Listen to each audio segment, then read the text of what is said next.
What happens when the one destined to save you is the one you destroy? For Alara Thorne, life had always been measured in whispers and shadows.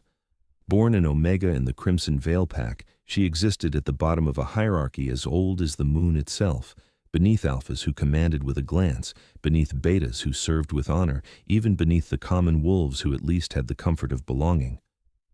But Alara, she was lavender and morning dew in a world that valued steel and blood. She was the girl who cleaned the Alpha's mansion, who kept her eyes down during pack gatherings, who endured the casual cruelty of those who saw weakness as an invitation. But when Alpha King Darius Blackthorne stood before the entire pack on the night of the mate ceremony and severed their bond with a single, devastating sentence, everything changed. And what happens next, no one was prepared for. Because Darius Blackthorne didn't just reject his mate, he rejected a prophecy, he rejected the only thing that could save them all. And he did it with a smile. The mate ceremony was held under a full moon so bright it turned the gathered wolves into silhouettes of silver and shadow. 300 pack members stood in the ceremonial clearing, arranged in perfect hierarchical circles.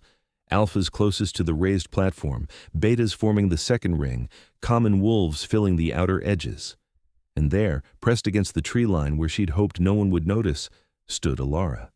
She'd felt it 3 days ago, the pull, the invisible thread that had wrapped itself around her heart and tugged her toward the Alpha's mansion with an intensity that made her bones ache. The mate bond. That mystical, unbreakable connection the moon goddess forged between souls.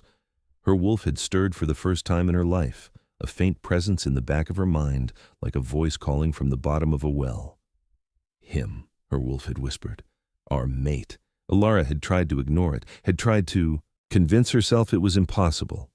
Alphas didn't mate with Omegas. It simply didn't happen. The hierarchy existed for a reason, enforced by centuries of tradition and pack law.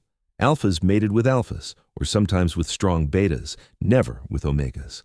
But the bond didn't care about hierarchy.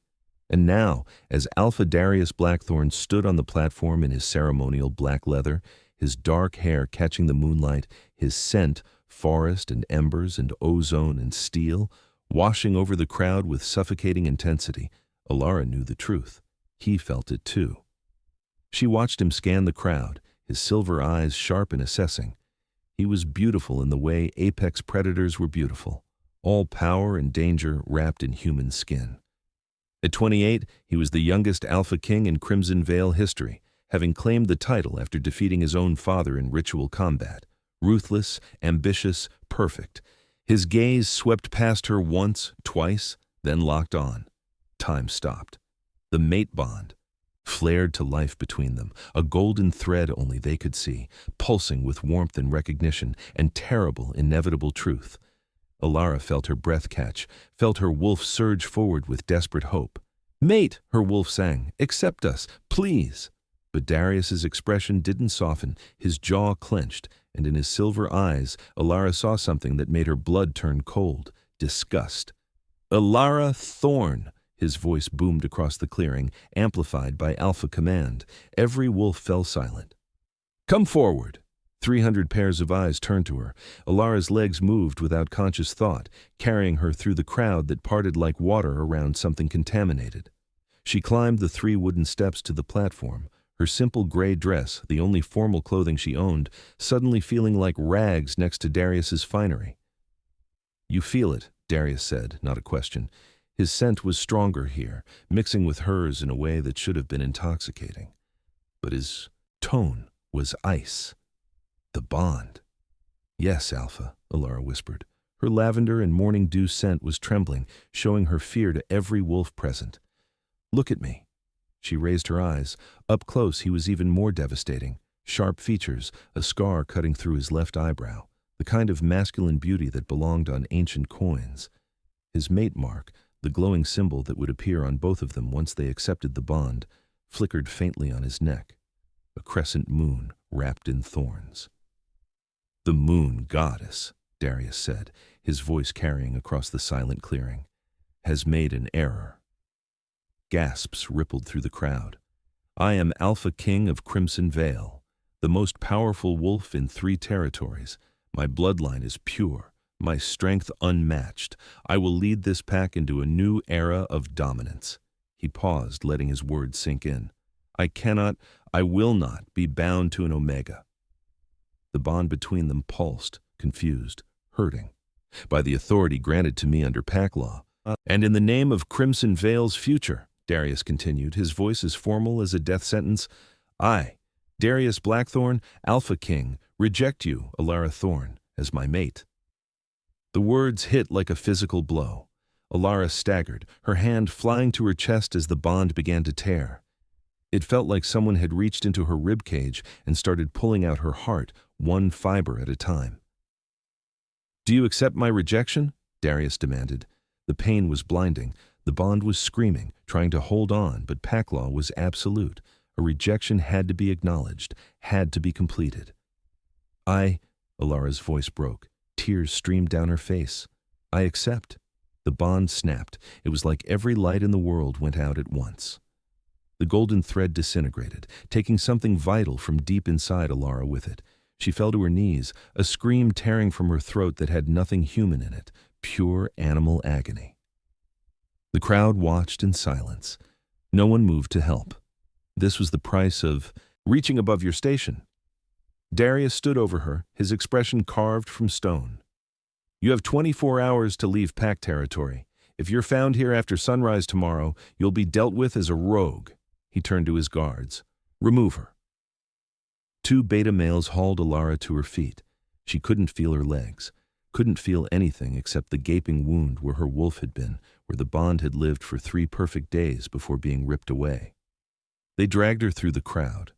Wolves moved aside, some with pity in their eyes, most with satisfaction. This was what happened when you forgot your place. At the edge of the clearing, Alara finally found her voice. "Why?" she called back, her words cracking. "Why would the goddess is not infallible." Darius cut her off, not even turning around. "And I refuse to let her mistake determine my future. Orchestrated narrative progression through established story foundations. I'm making good progress on the story. I've established the opening hook with the required rhetorical question pattern.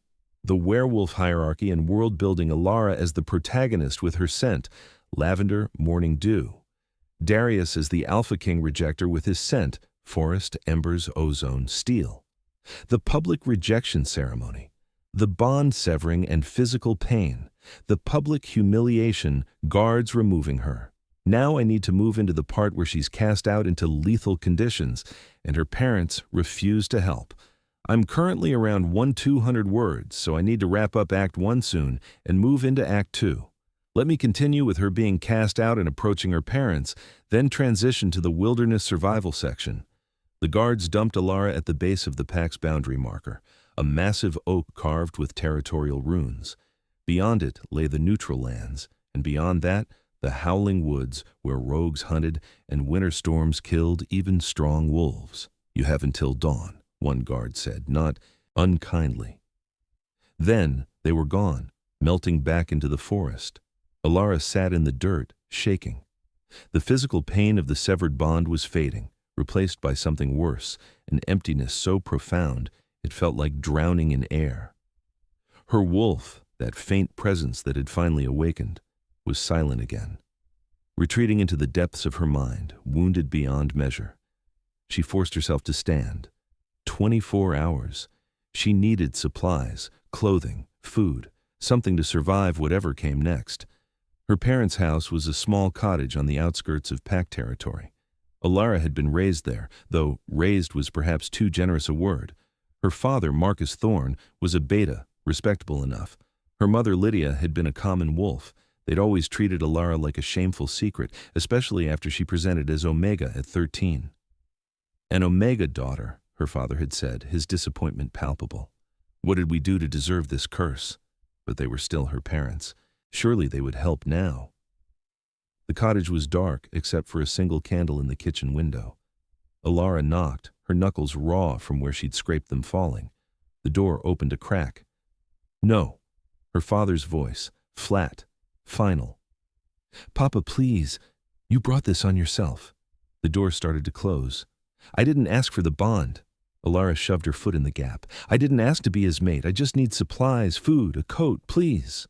Her mother's face appeared behind her father's shoulder, pale and frightened. Marcus, she's our daughter. She's nothing. Marcus's eyes were hard. The Alpha King rejected her in front of the entire pack. If we're seen helping her, we'll be punished. Our standing is already precarious because of her. I won't risk it. But it's winter, Alara's voice cracked. The howling woods should have thought of that before you humiliated us, before you dared to stand on that platform and claim a bond with an alpha. He looked at her with something close to hatred. We should have known, should have seen the signs. You were always wrong, always too sensitive, too weak. This is the moon goddess's judgment, Alara. Accept it with dignity. The door slammed shut. A lock clicked. Alara stood on the porch staring at the weathered wood. Through the window she could see her mother crying, her father pulling her away. Neither looked back. A wave of power washed over the clearing, Darius asserting his dominance, reminding the pack of his authority. Even here, miles from the ceremony ground, Alara could feel it pressing against her like a physical weight. She turned away from her parents' house, from the only home she'd ever known, and walked toward the boundary marker, past it, into the neutral lands where pack law no longer protected her. The temperature had dropped. The moon, so bright during the ceremony, had disappeared behind thick clouds. The first snowflakes began to fall. Alara had no coat, no food, no weapons. She wore a thin dress and her scuffed boots, and the forest ahead was vast and dark and full of things that would happily kill a lone Omega. But staying meant death by pack justice, and at least in the howling woods she could pretend she had a choice. The blizzard came on fast, the way winter storms did in the mountains. One moment, Alara was picking her way through dense pine forest, using the neutral road that traders sometimes traveled. The next, the world disappeared behind a wall of white. The wind howled like wounded wolves. Snow bit into her exposed skin. Within minutes, she couldn't feel her fingers. Within an hour, she'd lost the road entirely. Keep moving, she told herself. If you stop, you die. But her body had other ideas. The cold was insidious, creeping into her bones with patient malice. Her teeth chattered so hard she thought they might shatter. Her dress was soaked through, the wet fabric clinging to her skin and leaching away what little warmth remained. She stumbled over a hidden root and fell face first into a snowdrift. The cold was almost peaceful now, inviting. Get up, a voice whispered. Her wolf, faint but present. Please, get up. Alara pushed herself to her knees, crawled forward. Her hands were blue. She couldn't remember why she was moving, only that she had to. Through the sheets of snow, a dark shape materialized, a structure. Alara's fuzzy brain registered it as some kind of abandoned barn. Half collapsed, its roof caved in on one side, but with one corner still intact. She fell through the entrance. The wind was slightly less inside, though snow had drifted through the holes in the walls. In the darkest corner, beneath a section of intact roof, there was dry hay. Alara collapsed into it. Her body was shutting down. She could feel it. The cold was inside her now, not just on her skin. Her heart beat slowly, too slowly. This is it, she thought with strange clarity. This is where it ends. She thought of Darius standing on the platform, so beautiful and cruel. Thought of her parents closing the door in her face. Thought of the bond that had promised everything and delivered only destruction. The moon goddess was cruel, or perhaps just indifferent. Either way, it didn't matter anymore. Alara closed her eyes and let the darkness take her. She was warm.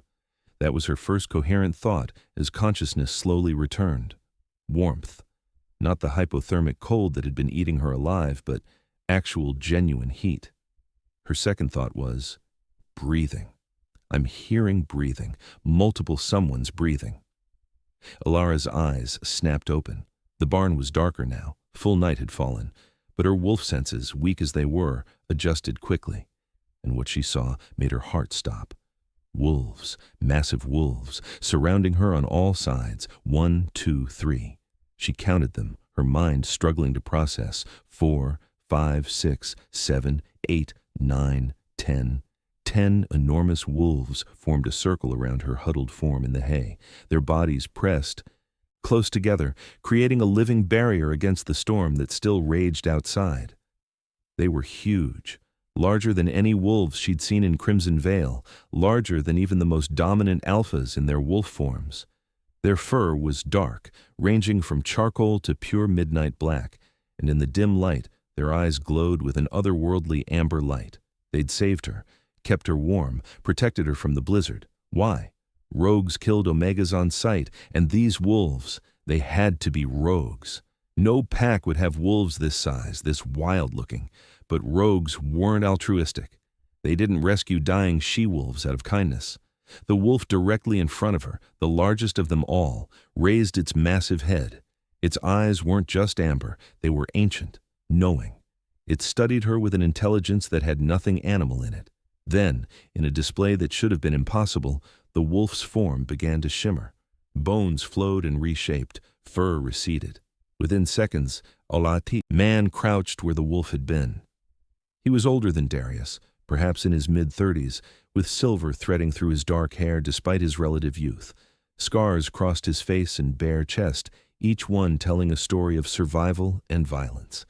He wore only leather pants, unbothered by the cold that would have killed Alara. And his scent, aged oak and winter snow and pine and storm, rolled over her with an intensity that made her wolf stir deep inside. His eyes, still that uncanny amber, locked onto hers. "Alara Thorn," he said, his voice like distant thunder. "We've been waiting for you." The other 9 wolves shifted then, becoming men and women who regarded her with the same knowing intensity. They were all warriors, scarred, powerful, radiating a barely contained strength that made even her fragile wolf press against her consciousness with something like awe. "Waiting?" Alara's voice was barely a whisper. "How do you know my name?" The silver-haired man smiled, but it wasn't cruel like Darius's smile. It was fierce, proud. "Because you are the one from the prophecy, the one we've been searching for across 5 territories and 10 years. He extended his hand. "My name is Kale Stormbringer, and you, Alara, are not what they told you. You're not weak. You're not an Omega. That's not... You are the matriarch reborn," Kale continued, his words cutting through her protest. "The silver wolf of legend. And your rejection? That wasn't your destruction." His eyes blazed. "It was your awakening." They built a fire in the least damaged corner of the barn using wood that seemed to materialize from nowhere. Alara sat wrapped in a massive fur cloak that one of the female warriors, a woman named Sira with kind eyes and claw-mark scars across her dark skin, had provided. The 10 warriors formed a protective circle around her, and slowly, carefully, they began to explain. "There's an old prophecy," Kyle said, his voice taking on the cadence of a story, "told countless times. Older than any living pack, passed down through the Shadow Guard, that's us, for generations. It speaks of a wolf born under the dark moon, whose power would be bound by those who feared her, whose awakening would come only through great suffering." "When Silver Moon meets Crimson Vale," a young male warrior with bright red hair recited, his voice carrying the rhythm of ancient verse, "the matriarch will rise beyond the veil. Born of sorrow, forged in pain, she who walks between sunshine and rain. Not Alpha, not Beta, not Omega's call, but something older, something above them all. When false bonds break and true hearts bleed, she comes when the world has greatest need." The scent of prophecy hung in the air. Old magic, the kind that predated pack laws and territories. Alara stared at them. That's just a story. A legend." "Is it?" Kyle leaned forward. "Tell me, Alara, have you always been weak, or has weakness been something imposed on you?" She opened her mouth to argue, closed it.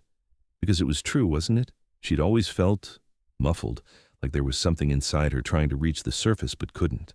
Her wolf had been nearly silent her entire life, only stirring when Darius's bond activated. "Your parents," Sira said gently. "What do you know about the night you were born?" "Nothing. They never talked about it." "That's because they made a choice," Kyle said, his voice hardening. "A choice born of fear. You were born during a dark moon, a moon that comes once every century. The moment you drew breath, your power manifested. A silver glow surrounded you. Your cry shook the windows. Every wolf within a mile felt your presence." A wave of power washed over Alara as if responding to his words, her own power stirring. Your parents panicked, Sira continued. They feared you would be killed by alphas who saw you as a threat, or worse, used as a weapon by those who understood what you were. So they went to a dark witch who lived beyond the territories, and they had your power bound. Bound? Alara whispered. Locked away behind magical chains, Kale confirmed, suppressed so completely that you presented as the weakest rank possible, an Omega, unable to shift properly, unable to access your wolf, unable to be anything but what they forced you to become. The fire crackled, wind howled outside, and deep inside, Alara, something ancient started to crack. But magical bindings have one weakness, Kyle said, his amber eyes reflecting the flames. They can be broken by emotional trauma, by pain so intense it shatters the chains. And a rejected mate bond? He smiled grimly. That's one of the most painful experiences a wolf can endure. When Darius rejected you, Sira said softly, he didn't destroy you. He freed you. As if summoned by their words, Alara felt something move inside her. Not her wolf, or not just her wolf, something bigger, older, a presence that had been sleeping for 20 years, held down by magical chains that were now crumbling like ash. Sister, a voice said in her mind, not the faint whisper she'd heard before, but a clear, powerful voice that resonated in her bones. Finally you can hear me. Alara gasped. What? Your wolf is waking up, Kale said, standing. The true one, not the shadow you've been living with. And when she emerges fully, Alara, you'll understand. You'll understand everything. The presence inside her grew stronger, and with it came memories that weren't quite memories, images filtering through the breaking magical bonds. Her parents, younger, frightened, holding a glowing infant, the witch with her cruel smile and cruel prices, the ritual that wrapped silver chains around a baby's soul. They did it because they loved you, Sira said, reading Alara's expression. In their own misguided way, they thought they were protecting you. They crippled me, Alara said, and her voice carried a power it had never held before. The air around her shimmered. Yes, Kale agreed. They did. And when you're ready, they'll answer for it. But first, you need to complete your awakening. You need to shift into your true form. Because the prophecy isn't just about you existing, Alara. It's about what you'll become. He made a mistake. Darius Blackthorn didn't just reject an Omega. He rejected the most powerful wolf born in 1,000 years. He rejected the only thing that could unite the fractured territories. He rejected his salvation, and she was about to show him exactly what that cost. The transformation began at dawn. Kyle had moved them deeper into the forest, to a massive clearing surrounded by ancient stones covered in runes. This is a sacred place, he explained. Where pack magic runs strong, it will help your first shift. Alara stood in the center of the clearing, the 10 warriors forming a protective circle around her. The sun was just beginning to rise, painting the snow-covered ground in shades of pink and gold. It will hurt, Kyle warned. The chain's breaking, your wolf emerging after 20 years of imprisonment. It's going to be agony, but you have to push through. Can you do that? Alara thought of Darius's disgusted face, of her parents' closed door, of 20 years spent believing she was worthless. Yes, she said. Are you ready, sister? Her wolf asked, and now Alara could feel her completely, a vast, powerful presence that had been compressed into something small and scared for 2 decades. I'm ready. The change started in her chest, not pain exactly, but pressure, like something enormous was trying to break free from a cage too small to hold it. Alara gasped, doubling over. Don't fight it, Sira called. Let it come. The pressure spread to her limbs. Her bones began to flow, not snap like in normal shifts, but flow like water reshaping itself. It didn't hurt. It felt natural, like finally stretching after years of being cramped. Her skin prickled as fur began to emerge. Silver fur. It caught the rising sunlight and gleamed like metal, each strand infused with an otherworldly glow. Power erupted from her core, a wave that rippled across the clearing, bending the grass flat, making the ancient stones hum with resonance. The 10 warriors stumbled back, their eyes wide. By the goddess, one of them whispered. Alara's form was growing, expanding. She was larger than any wolf she'd ever seen, larger than the massive forms of her guard, larger than any alpha in their prime. Her paws were the size of dinner plates, her shoulders broad enough to carry mountains, and still she grew. Her eyes opened, and she knew without seeing that they were silver, pure, molten silver, glowing with inner light. Her fangs were like ivory daggers. Her claws left deep grooves in the frozen earth. She was magnificent. She was terrifying. She was everything the prophecy had promised. Her wolf's voice filled her mind completely now. No longer a whisper, but a clarion. Call. This is who we are. This is who we've always been. Alara threw her head back and howled. The sound shook the forest. Birds erupted from trees miles away. In the distance, pack wolves would be cowering in their dens, sensing something ancient and powerful had awakened. The 10 warriors dropped to one knee as one, their heads bowed. "She is the matriarch," Kyle said, his voice thick with emotion. "The silver wolf walks among us again." Alara looked down at her massive form, at the silver fur that seemed to hold starlight, at the power that thrummed through every fiber of her being. This was what her parents had feared. This was what they'd locked away. And it was glorious. She shifted back to human form, the change flowing smooth and natural now. She stood naked in the clearing, unbothered by the cold, and when Sira quickly wrapped her in a cloak, Alara caught her own reflection in a patch of ice. Her eyes were still silver. Her hair, which had been mousy brown, now held threads of that same metallic silver. Even her scent had changed, still lavender and morning dew, but now layered with something wild and untamed, something that spoke of power and ancient magic. "What happens now?" she asked, her voice stronger than it had ever been. Kyle stood, a fierce smile on his scarred face. Now we train you. We teach you to control your gifts. Because being powerful isn't enough, Alara. You need to learn how to wield that power, how to lead, how to be what the prophecy promised. And then, Kale's smile turned sharp. We return to Crimson Vale, and we show Alpha King Darius Blackthorn exactly what he threw away. The days turned to weeks, and the weeks transformed Alara in ways that went far beyond her physical form.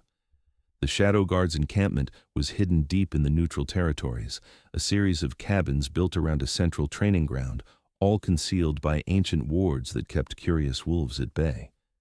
It was here that Alara learned what she truly was.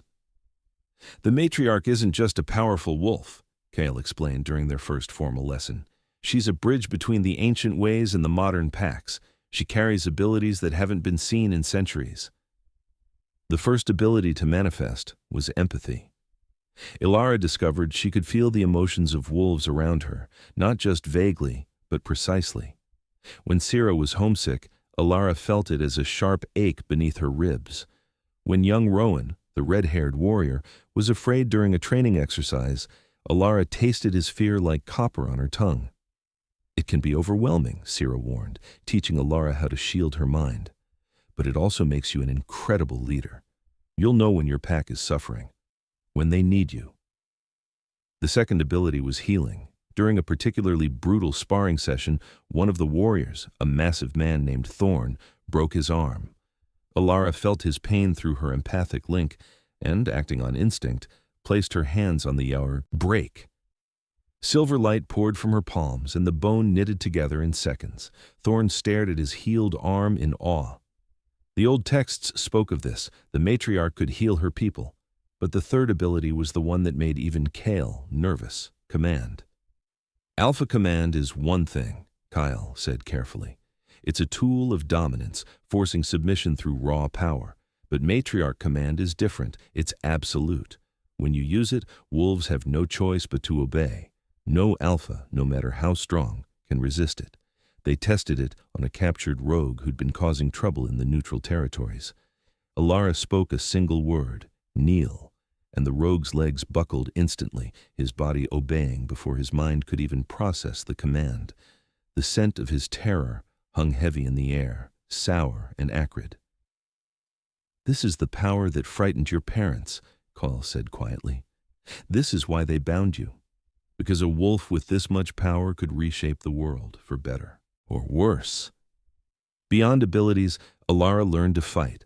The Shadow Guard were masters of combat, each with decades of experience. They didn't coddle her. "You're strong," Sira said, circling Alara during hand-to-hand training, "but strength without skill is just violence. You need to be precise." Alara learned to use her enhanced senses, to track by scent, to hear heartbeats from 100 yards away, to read body language with perfect accuracy. She learned to shift partially, manifesting just her claws or fangs when needed. She learned to move through the forest like a ghost, despite her massive wolf form. But more than combat or abilities, Alara learned about family. The Shadow Guard weren't just warriors, they were people. Rowan, 19 and still eager, who'd been orphaned as a child and found by Kyle in the ruins of a destroyed pack. He was always first to volunteer for anything, desperate to prove his worth. Sira, 35, who'd lost her mate to pack politics and swore she'd never watch another innocent suffer if she could prevent it. Her scent was always honey and steel, sweetness wrapped around strength. Thorn, the gentle giant who loved to cook and sang while he prepared meals, his voice surprisingly beautiful despite his scarred exterior. Lyric, the only one who could make Kale laugh, whose quick wit and quicker knives made her invaluable in combat. Each of the 10 had a story. Each had been called by the prophecy to wait, to watch, to protect the matriarch when she finally appeared. They'd given up comfortable lives in established packs, had wandered as rogues for years, all because they believed. And now, sitting around the fire at night, sharing meals and stories and laughter, Alara realized something profound. This was what she'd been missing her entire life. Not just power, but belonging. "You're different now," Kyle observed one evening. They sat on the cabin porch, watching the sunset paint the sky crimson and gold. "Not just physically. The way you carry yourself. The confidence." Alara flexed her fingers, watching silver light dance between them. "I spent 20 years believing I was worthless, that I deserved every cruelty. But that was never me. That was what they made me. And now? Now I know the truth." She met his amber eyes. "I know what I am, what I can become." "And what's that?" A wave of power washed over them, gentle but undeniable. Alara's wolf stirred within, proud and strong. "I am Alara Thorn, the matriarch reborn, and it's time to go home." The report came from a scout named Maven, one of Kale's many informants scattered across the territories. She burst into the camp at dawn, her scent sharp with fear and excitement. "They know," Maven panted. "Crimson Vale. Someone saw her shift, saw the silver wolf." Kyle's expression hardened. "Who?" "A hunter from the northern border. He was tracking deer and saw Alara during her training. He reported back to Alpha Darius 2 days ago." Alara felt her wolf surge forward, aggressive. "What did Darius do?" "He's mobilizing a war party. 25 wolves, all his strongest fighters. They're calling her a threat to pack stability." Maven's dark eyes found Alara. "They're coming for you, and they're not coming to talk." The Shadow Guard exploded into preparation. Weapons were checked, armor donned, battle strategies debated. But through it all, Alara felt strangely calm. She was no longer the girl who'd been rejected. She was no longer afraid. "Let them come," she said, and her voice carried command that made even Kale pause. "I won't run. I won't hide. This ends tonight." They chose the ancient stone clearing, the same place where Alara had first transformed. It was neutral territory outside pack borders, but close enough to Crimson Vale that Darius would have to respond. The Shadow Guard arrived first, taking positions among the standing stones. Alara stood in the center, wearing leather armor that Sira had crafted, her silver-threaded hair braided back from her face. She looked like a warrior queen from old legends, beautiful and terrifying in equal measure. "Remember," Kyle said, standing at her right hand, "Darius will try to dominate you with Alpha Command. Don't let him. Your command is stronger." "I know." Alara's fingers brushed the hilt of the silver dagger at her belt, a gift from Thorn, its blade etched with protective runes. They came at sunset, 25 wolves moving through the forest with military precision. Alpha Darius led them, his massive black wolf form rippling with barely contained power. Beside him was a female Alara recognized, Vera Nightshade, the pack's beta female and Darius's chosen mate after he'd rejected Alara. Beautiful, cruel, ambitious. Her wolf form was sleek and rust-red, and her scent, cinnamon and iron and blood, spoke of violence barely leashed. The wolves emerged into the clearing and stopped, clearly not expecting what they found. 11 wolves, 10 massive ones, surrounding a human female who radiated power like the sun radiated heat. Darius shifted to human form. He wore black combat leather, weapons strapped to his body, and his silver eyes were hard with fury. Alara Thorn, I gave you a chance to leave quietly, to disappear into obscurity. But instead, you've been spreading lies, claiming to be something you're not. Lies? Alara's voice was calm. Is it a lie that my parents bound my power as an infant? Is it a lie that you rejected your fated mate because she wasn't what you expected? You're an Omega, Vera snarled, shifting to stand beside Darius. Her scent was thick with contempt. A weak, pathetic Omega who can't accept reality. I was an Omega, Alara corrected, because my power was locked away. But you broke those locks, Darius. When you severed our bond, you shattered the magical chains. And now? She smiled, and it was sharp. Now I'm what I was always meant to be. Enough talk, Darius snapped. You're trespassing near pack territory. You're claiming false authority. I'm well within my rights under pack law to execute you as a rogue. He raised his hand, alpha command rolling off him in waves. Submit or die. The command washed over Alara like water. She felt it try to take hold, try to force her to her knees, but her wolf laughed, actually laughed at the pitiful attempt. No, Alara said simply, and the word carried such power that several of Darius's wolves whimpered. Before Darius could respond, Vera attacked. The rust-red wolf launched herself across the clearing, claws extended, fangs bared. She was fast, faster than Alara had anticipated. But Alara was something else entirely. She shifted mid-dodge, her form exploding into silver light. In her massive wolf form, Vera looked like a child's toy. Alara caught her mid-air with one massive paw, pinned her to the ground, and placed her fangs at Vera's throat. The entire battle, if it could be called that, took 3 seconds.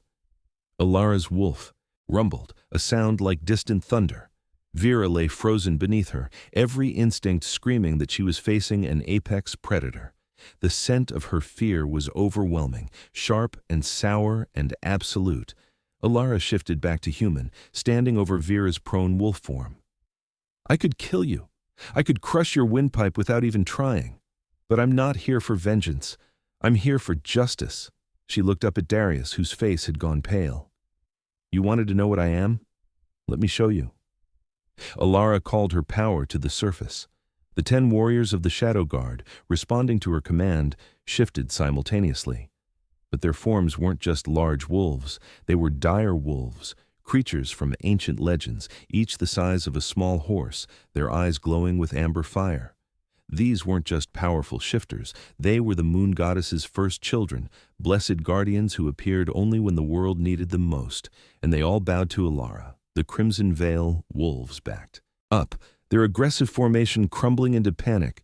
They were facing 11 dire wolves and a female who radiated power that made even Alpha Darius look small. Darius stared at the scene, his scent finally showing what his face wouldn't: fear. The sharp ozone of terror mixed with his forest and embers. What are you?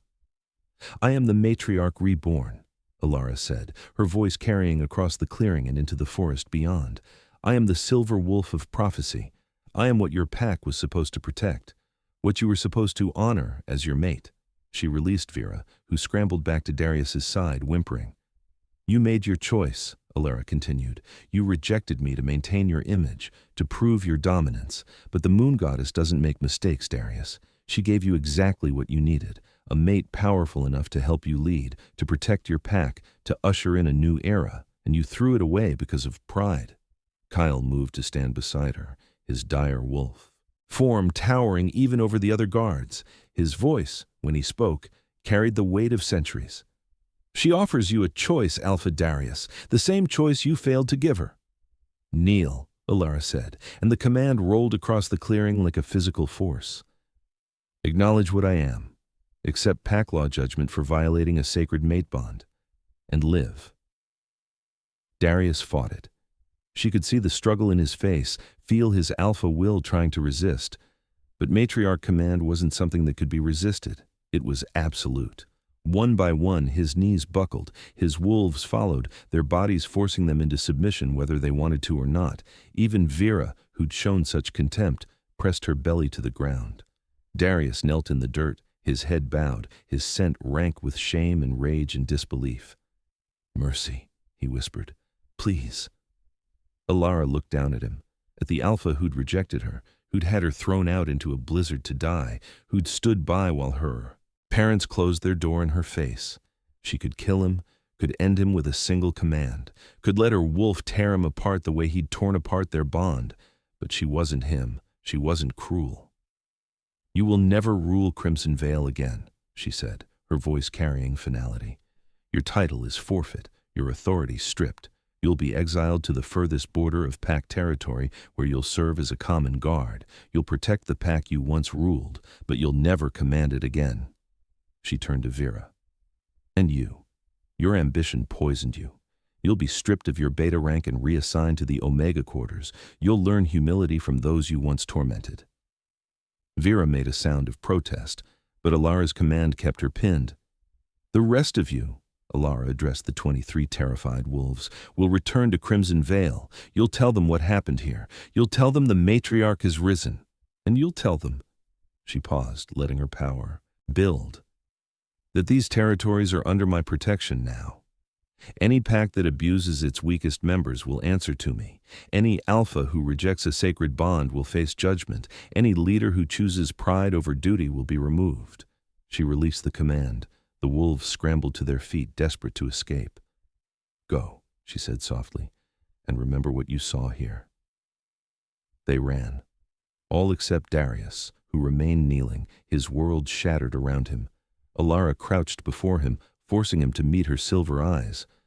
"I am Alara Thorn, the matriarch reborn. This is my territory now, and you, Darius Blackthorn, will spend the rest of your life knowing that you rejected the greatest gift the moon goddess ever gave you." She stood and walked away, her guard falling into formation around her. Behind them, Alpha Darius, former Alpha Darius, knelt alone in the dirt, broken. He made a mistake. He didn't just reject an Omega. He rejected the only wolf who could have saved him from himself. He rejected his destiny. And now he would live with that knowledge forever. The new order took root quickly. Word of what happened in the clearing spread through the territories like wildfire. The matriarch had returned. The silver wolf walked among them again. And she was not merciful to those who abused power. Alara claimed the neutral territories as her domain, a bold move, but one that no pack dared challenge. She established her court in a rebuilt fortress deep in the ancient forest, surrounded by the Shadow Guard and the growing number of wolves who flocked to her banner. Outcasts, rejected mates, Omegas who'd suffered abuse, Betas who'd been overlooked. They came in ones and twos at first, then in dozens, drawn by the promise of a leader who valued justice over hierarchy. Within 2 months, Alara's pack, which she named the Silver Moon Pack, numbered over 200 wolves. And they were loyal in a way that forced loyalty never could be. They chose to follow her, chose to believe in her vision of a better world. Crimson Vale underwent its own transformation. With Darius exiled, the Pack Council appointed a new alpha, a reasonable male named Marcus Grayson, who'd always argued for reform. The Omega quarters were improved. Punishments were made proportional to crimes. The cruelty that had defined pack culture began, slowly, to fade. Alara's parents came to see her on the first day of spring. Marcus and Lydia Thorne approached her fortress with heads bowed, their sense heavy with shame and regret. "We know we don't deserve forgiveness," Lydia said, tears streaming down her face. "What we did to you, binding your power, treating you like a burden, it was unforgivable." "We were afraid," Marcus added. "When you were born and we saw what you were capable of, we thought we were protecting you. But we weren't. We were protecting ourselves from having to deal with a daughter who would change everything."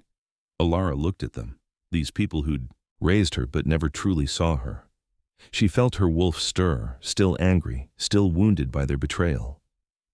"I don't forgive you," she said honestly. "Not yet, maybe not ever. What you did stole 20 years of my life. 20 years where I believed I was worthless. They both flinched. But, Alara continued, I understand fear. And I understand that sometimes people make terrible choices with good intentions. She took a breath. You can stay in my territory. You can work to make amends, not to me, but to the other wolves who suffered under systems you supported. Maybe in time we can find something like forgiveness, but it won't be today. It wasn't closure, but it was a beginning. Kyle found her that evening on the fortress walls, watching the sunset paint the forest gold. You handled that well, he said, his aged oak and winter snow scent wrapping around her like a comfortable blanket. Did I? Alara leaned against the stone. Part of me wanted to turn them away, to make them feel what I felt. But you didn't, because you're not defined by what was done to you. You're defined by what you do next. Kyle's hand found hers. Over the past months, something had grown between them, not the desperate magical pull of a fated mate bond, but something deeper, chosen, built on trust and respect and genuine affection. The moon goddess gives us fated mates, Alara said softly, but she also gives us free will. Darius had both and chose wrong. And you? Kyle asked, his amber eyes warm. I choose you, Alara said, not because some magical bond compels me, but because you see me, the real me, because you waited 10 years on the promise of a prophecy, because you taught me how to be strong without being cruel. She turned to face him fully. Is that enough? Kyle's smile was slow and genuine. It's everything. He kissed her there on the fortress walls, and Alara felt her wolf sing with contentment. This was right. This was real. This was the future she'd earned, through suffering and strength. When they broke apart, Kyle's expression turned serious. There's news, from the Eastern Territories. What kind of news? The kind that suggests our peace won't last. He handed her a scroll. Blood moon rising in 2 months. The old texts say that's when the ancient evils wake, when the real threats emerge. Alara read the scroll, her silver eyes reflecting the fading light. An ancient evil, a test of her new power, another battle on the horizon. But she wasn't afraid. She had her guard. She had her pack. She had a love that was chosen, not forced, and most importantly, she had herself, the true, powerful, unbound version of Alara Thorne. Let them come, she said, her voice carrying the authority of the matriarch. We'll be ready. And so, Alara Thorne's journey began in earnest, from rejected Omega to Silver Wolf, from victim to survivor to queen. She'd been broken by a mate bond that failed, bound by parents who feared her, cast out by those who should have protected her. But rejection hadn't destroyed her. It had freed her. She learned that power without compassion was tyranny, but compassion without power was useless. She learned that family wasn't always blood. Sometimes it was the people who chose to stand beside you when the world turned its back. She learned that being rejected by the wrong person was better than being accepted by them. The moon goddess hadn't made a mistake when she paired Alara with Darius. She'd known exactly what she was doing. Because some bonds need to break so that we can become who we're meant to be. Darius Blackthorne spent the rest of his days on the borders of Crimson Vale, guarding the pack he'd once ruled, watching as Alara's silver moon pack grew strong and prosperous. He lived with the knowledge that he'd held the solution to all his problems in his hands and thrown it away out of pride. And every full moon, when Alara's silver howl echoed across the territories, powerful, triumphant, alive, he felt the ghost of the bond he'd severed, a reminder of what might have been. What did you think of Alara's transformation? Have you ever felt underestimated only to prove everyone wrong? Drop your thoughts in the comments below. I'd love to hear your reactions to this story. If you enjoyed this tale of rejection, redemption, and the power of knowing your worth, please like this video and share it with someone who needs to hear it. Every share helps us bring more stories like this to life. And don't forget to subscribe and hit that notification bell so you never miss our next chapter. Because Alara's story isn't over. The blood moon is rising, ancient evils are stirring, and the matriarch will need every ounce of her newfound power to face what comes next. What do you think happens when the blood moon rises? What ancient evil could threaten even a wolf as powerful as Alara? Let me know your theories in the comments. Thank you for listening to Alara's story. We'll see you in the next chapter, where the true test of the matriarch begins. Until then, remember, sometimes being rejected by the wrong person is the best thing that can ever happen to you.